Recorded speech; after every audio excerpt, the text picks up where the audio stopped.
Welcome and thanks for downloading this 1031 exchange tutorial. Let's spend a few minutes covering the basics of tax-deferred exchanging, shall we? You're probably here because you're interested in selling a property and replacing it with another property or properties, and you'd like to accomplish that on a tax-deferred basis. So, let's start by covering the basics of 1031 exchanging and finish up by identifying a few pitfalls which experienced exchangers always avoid. First off, tax-deferred exchanging is not a new concept. In fact, it has been in the Internal Revenue Code for almost 100 years. The rules for completing a compliant exchange are now found in Internal Revenue Code section 1031. Now, if you wandered over and started reading section 1031, you'll notice that one of the first requirements is that you must use a QI, or qualified intermediary. And this is usually a well-established company whose sole job is to coordinate your paperwork and to hold your exchange funds in trust as you sell certain assets and replace them. Selecting your qualified intermediary is very important.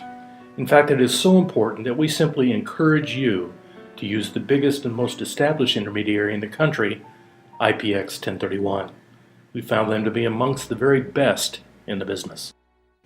Now, any exchange has to include what are known as like-kind properties. And for the purposes of 1031, like-kind means property held either for investment or property held for income.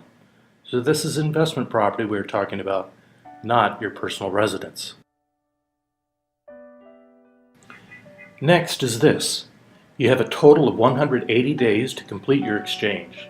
Now that also means that if you start your exchange late in the year, you may have to file an extension in your tax return in order to get all 180 days before your return is due in April. Now how about identification? Because it is usually considered one of the most important 1031 requirements. Bottom line, you must identify within 45 days of your sale, and whatever you buy must be something you've previously identified. Now here's a caveat about identification. It is important, but it's not difficult. So if you have any questions about it, just call us or drop us an email.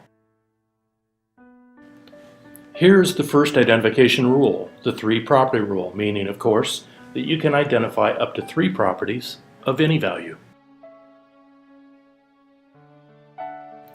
Next, we have the 200% rule, meaning you can identify more than 3 properties, but when you do, whatever you identify in total value cannot exceed more than 200% of what you sold. And now the 95% exception. It is basically this. You can identify more than 3 properties, and you can identify more than 200%, provided you buy at least 95% of the property's value that you've identified. Almost like the 100% exception, isn't it? So now that we've covered the rules, what do you think the big 3 pitfalls might be? First pitfall, make sure your exchange funds, while they are on deposit with your intermediary, are safe. That may seem obvious, but nevertheless, make sure your QI knows what they were doing and can ensure your funds are handled appropriately. Once again, this is why we refer folks to IPX 1031. They are big and they are safe. How about pitfall number 2?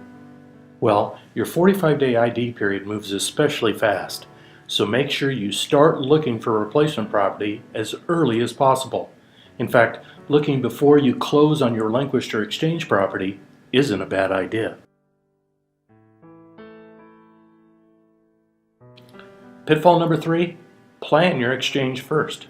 There are just too many moving parts and property transfers happening not to think it all through completely before you start.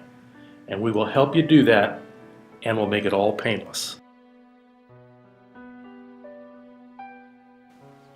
Often we're asked, is there an easy way to look at or approach the financial aspects of a 1031 exchange? And the answer is yes, and it is this. If you want a totally tax-free transaction, you need to do these 3 things. First, buy a replacement property which is equal or greater in value than the relinquished property you're selling. Number 2, Move all your equity from your old property into the new property. And lastly, number 3, replace your debt. If you do those 3 things, you should have a tax-free transaction. And to the extent that you don't do those 3 things, to the extent that you trade down in value, hold back some of your cash, or don't replace all of your debt, you're likely going to owe some tax. That's the quick math of 1031. So, those are the basics of 1031 exchanging. If you have any questions, don't hesitate to give us a call, and thanks for your time.